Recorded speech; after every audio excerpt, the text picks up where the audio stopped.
दोस्तों family बेबाजी season 2 से भी अपने खिताब पसीर को पहुंच चुका है, लेकिन लास्ट एपिसोड काफी इंटरेस्टिंग होगी। लास्ट एपिसोड में कुछ अहम फैसले होंगे और एक गोली भी चलती है।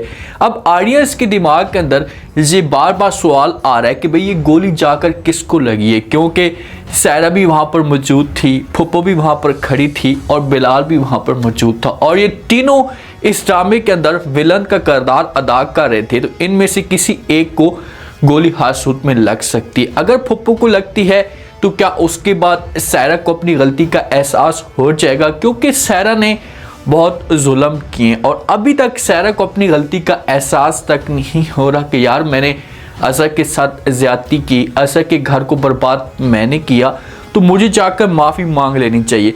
ये माफ़ी नहीं मांग रही तो इनको कड़ी से कड़ी सज़ा मिल सकती है। क्या होगा लास्ट एपिसोड में? लास्ट एपिसोड में कौन से अहम फैसले होंगे? आखिरकार शादी आशिक की किसके साथ होगी? ऐसी सायरा की तरफ से आशिक के ऊपर प्रेशर डाला गया, इसे मजबूर किया गया, तो आगे से आशी ने साफ अल्फाज में अपनी मां को इनकार कर दिया। लेकिन बार बार फुप्पो और सायरा इसके पास जाते हैं और इसे मजबूर करने की कोशिश करते हैं और कहते हैं कि अगर आपने इनकार किया तो आपके लिए अच्छा नहीं होगा। अब ये आशी के दरवाजे मुकम्मल तौर पर बंद कर लेते हैं। आशी को एक कमरे के अंदर बंद कर लेते हैं। आशी को समझ नहीं आती कि अब वो करे तो करे क्या, क्योंकि वो किसी भी तरह से जगह छोड़कर भागने का प्लान बना चुकी थी। लेकिन सायरा इतनी तेज है कि इसके प्लान को मुकम्मल तौर पर नाकाम बना देती है। अब आशी खत लिखती है, उसके ऊपर सारी बातें लिखती है कि भाई प्लीज़ आप लोग मेरी मदद करें, किसी तरह से मुझे इस मुश्किल से निकालें। तो ये जो खत होता है इसे बाहर फेंक देती है। एक नुकरानी आती है और नुकरानी आकर वो खत उठाती है और किसी भी तरह से वो जो खत होता है ये अज़हर तक पहुंच जाता है। जब अज़हर तक पहुंचता है तो अज़हर पहले भी आशी के मामले पे बड़ी अपसेट होती है कि भाई आशी के साथ हमारा राब्ता नहीं हो रहा। तो अज़हर को शक तो होता है कि भाई किसी किस्म का कोई ना कोई वहाँ पर खिचड़ी ज़रूर पक रही है। तो इसी वजह से जब अज़हर वो ख़त पढ़ती है तो सारी जो असलियत होती है अज़हर के सामने खुलकर आती है। तो अज़हर यहाँ से अपना सामान पैक करती है, साथ में बंदों को भी लाती है और ये पहुँच जाती है गुलजार के पास। जब गुलजार के पास पहुँचती है तो वहाँ पर सारी जो बातें होती हैं ये गुलजार के सामने रख दे। पहले तो गुलजार इन बातों के ऊपर यकीन नहीं करता, लेकिन आगे से अज़हर उसे यकीन दिलाने की कोशिश करती कि भाई अगर आप ना आए तो आपकी बेटी की ज़िंदगी बर्बाद हो सकती है, आपकी बेटी की ज़िंदगी मुकम्मल तौर पर तबाह हो जाएगी। तो किसी तरह से ये पुलिस के साथ मिल मिलाप करके गुलजार को इजाज़त मिल जाती है, क्योंकि बेटी का मामला होता है और इतना अगर कोई सीरियस मामला होता है तो पुलिस इस मामले पे तावन करती है। तो गुलजार को इजाज़त मिलती है, साथ में पुलिस के बंदे भी होते हैं और ये यहाँ से निकल पड़ते हैं। अब ये आशी की घर की तरफ आ रहे होते हैं। दूसरी तरफ जो सायरा होती है पिस्टल लेती है बिलाल से, बिलाल को कहती है कि मुझसे पूरा यकीन है कि आशी ने इससे बात नहीं मानी तो मैं इसे डराऊंगी, इसे धमकाऊंगी तो ये डर की वजह से मेरी बात मान लेगी। तो दोनों आती हैं माँ और बेटी आशी के पास, आकर आशी को कहते हैं कि भाई मौलवी आ चुका है, बिलाल भी आ चुका है और आप जल्दी से तैयारी कर लें। तो आशी वहाँ पर इनकार कर देती है,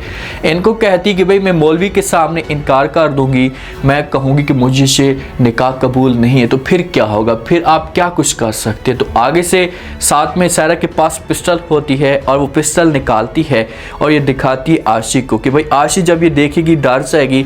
सायरा कहती है कि भाई आपने और कुछ भी नहीं करना, मौलवी आकर निकाह पढ़ना शुरू कर देगा, सिर्फ और सिर्फ आपने 3 दफ़ा ये अल्फाज कहने हैं कि मुझे कबूल है, मुझे कबूल है, कुछ भी नहीं कहना। अगर आपने इनकार किया तो मैं आपको इसे गोली मार दूंगी, हमेशा के लिए ख़त्म कर दूंगी। तो अब आशी यहाँ पर डर जाती है। फुप्पो भी समझाती है, जो आशी की नानू है इसे भी प्यार से आशी को समझाती है कि भाई आपने बेटा कुछ भी नहीं करना, आपकी ज़िंदगी का मामला है, हमारी इज़्ज़त का मसला है, आपकी बिलाल के साथ शादी हो जाएगी तो इतनी कोई बड़ी बात नहीं है, आप प्लीज़ इस बात को इग्नोर करें, बिलाल के साथ अपने आप को एडजस्ट करने की कोशिश करें। ये दोनों मिलकर आशी का जो माइंड होता है इसे तैयार कर लेते हैं। अगर जहाँ पर कोई बंदा ना पहुँचता तो आशी हमेशा के लिए बिलाल के पास चली जाती।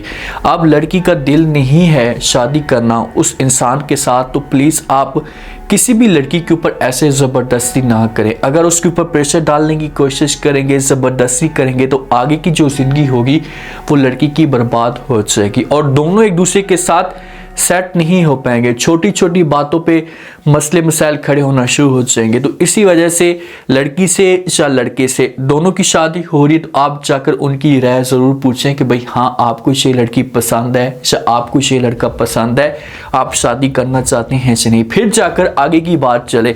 अब ये तो नहीं है कि आप बंदूक के जरिए ज़बरदस्ती मनवाने की कोशिश करें, आगे की ज़िंदगी आशिकी हमेशा के लिए सारी की सारी बर्बाद हो जाए, वो जाए भाड़ में, उससे हमें कोई फ़र्क नहीं है, मौके पे से बात मान ले। अब इसे तैयार किया जाता है, इसके ऊपर लाल दुपट्टा ओढ़ दिया जाता है, इसमें साथ में नानो होती है, सहरा भी साथ में होती है, दोनों लेकर आ रहे होते हैं आशिक को। तो इतने में गुलजार भागकर आता है। अब निकाह पढ़ाना स्टार्ट कर देते हैं। आता है गुलजार, आकर जब बिलाल को देखते हैं तो ये गुस्से से आग बगोला हो जाता है, बिलाल का गिरबान पकड़ता है, इससे कहता है कि भाई तुम्हारी इतनी हिम्मत कि आप मेरी बेटी के साथ शादी करें, पहले आपने मेरी ज़िंदगी बर्बाद की, मैं सब कुछ बर्दाश्त कर गया, मैंने कहा चलो खैर है कोई बात भी नहीं, लेकिन आप तो मेरी बेटी की ज़िंदगी बर्बाद कर रहे हो, मैं कभी किसी भी सूरत में सब कुछ बर्दाश्त नहीं करूँगा। इससे 2-3 थप्पड़ भी मारता है और इससे धक्का भी देते तो बिलाल ज़मीन पे गिर जाता है। अब जो बंदूक होती है, जो पिस्टल होती है, ये सहरा के हाथ में होती है और सहरा ने इसे छुपा कर रखी होती है। जब बिलाल गिरता है सहरा के पास जाकर, वो जो पिस्टल होता है इसे सहरा से छीनने की कोशिश करता है, इसे मारने की कोशिश करता है गुलजार को कि भाई इसे मैं हमेशा के लिए रास्ते से ख़त्म कर दूं।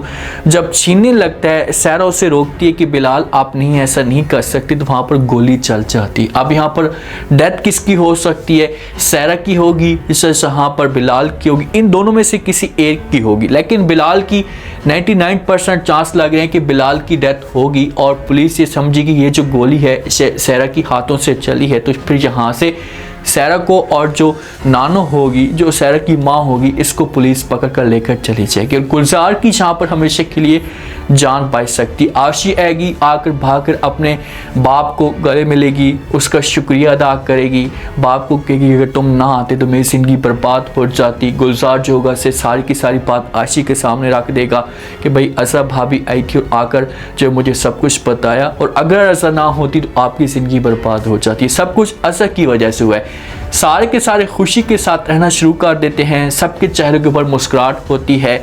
फुप्पो को और सहरा को पुलिस लेकर चली जाती है, उनको हमेशा के लिए सज़ा मिल जाती है। तो माफ़ी मांगने का मौका तक नहीं मिलता कि ये माफ़ी मांगते जाकर जो थोड़े से शरीफ बनते तो आशा को तरस आ जाता, लेकिन ऐसा कुछ भी नहीं होता। आशी की ज़िंदगी इस मुश्किल से बच जाती है, आशी के चेहरे के ऊपर मुस्कुराहट हो जाती है और बिलाल की डेथ हो जाती है। अब आशा सबको खुश देखकर खुशी भी होती है, लेकिन उसके दिल में थोड़े से दर्द, थोड़ी सी तकलीफ़ें भी जारी होती कि सर काश के जहाँ पर आज जमाल होता तो जमाल को मैं देख कर उसके साथ होती तो कितना सुकून मिलता। अब ये जाती और जाकर बेबी बाजी के पिक्चर के सामने बातें करना शुरू कर देती है और कहती है कि भाई आप बार बार मेरे सामने बातें करती थी, मुझे कहती थी कि जो रिश्ते होते हैं ऐसे फूलों की माला की तरह होते हैं, आज मैंने वो माला जोड़ दी है लेकिन उसमें एक फूल मुझसे जो वो गुम हो गया। इसका जो इशारा होता है इससे जमाल की तरफ होता है। ये जो बात असा की होती है बड़ी कमाल की बात होती है कि भाई मैंने जो बिखर चुके थे उनको मैंने जोड़ने की कोशिश की है, वो सब के सब जुड़ चुके हैं, लेकिन उसमें से जो एक फूल था, कीमती फूल था, मेरी ज़िंदगी का अहम तरीन फूल था, वो हमेशा के लिए मुझसे गुम हो चुका है। लेकिन किसी भी तरह से ऐसा अब जो मरा हुआ इंसान अब वापस तो नहीं आ सकता, तो किसी भी तरह से अपने आप को एडजस्ट करने की कोशिश करेगी, बच्चों के साथ खुश रहेगी, नसीर वालों के साथ खुश रहेगी और ऐसा इसकी ज़िंदगी में सुकून आना शुरू हो जाएगा। वासिफ भी चाहता है जमाल भाई की कब्र पे जाकर जब वो बातें करना शुरू कर देता है, क्योंकि जमाल वासिफ से नाराज़ होकर गया था, तो इसी वजह से वासिफ जमाल भाई की कब्र पर जाता और जाकर बातें करता और कहता है कि जमाल भाई आज मेरी ज़िंदगी का बहुत ही अहम दिन है और मुझे इस बात का सारी ज़िंदगी पछतावा रहेगा कि आप मुझसे नाराज़ होकर गए या मैंने आपको जो है वो नाराज़ किया था। आज भी मेरा दिल बेचैन है कि मुझे ऐसा नहीं करना चाहिए था, लेकिन किसी भी तरह से नसीर इसके पास आएगा, आके समझाने की कोशिश करेगा और कहेगा कुछ भी नहीं है, जो भी होना था हो चुका है, लेकिन मुझे पूरा यकीन है कि जमाल आपको माफ़ कर चुके होंगे, जमाल कभी भी आपसे नाराज़ होकर नहीं गए।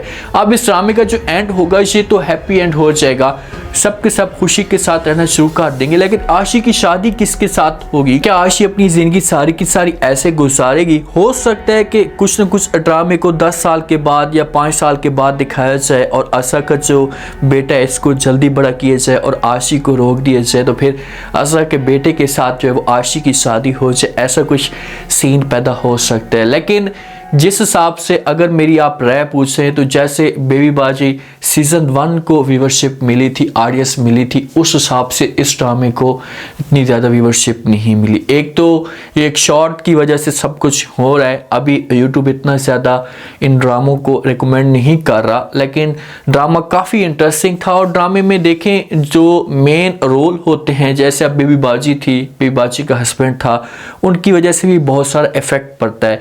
ऑडियंस की भी थी, इसी वजह से भी थोड़ा सा ड्रामे की व्यूवरशिप डाउन मिली, लेकिन ड्रामा काफ़ी इंटरेस्टिंग रहा, सबको पसंद आया। उम्मीद है आज का रिव्यू, आज के टीजर आप लोगों को पसंद आया होगा। आपने कमेंट सेक्शन में अपनी कीमती लास्ट में आपको क्या लगता है, क्या नेक्स्ट आने वाले के साथ में जो है वो जहाँ पर बिलाल को कड़ी से कड़ी सजा मिल जाएगी, बिलाल की डेथ हो जाएगी?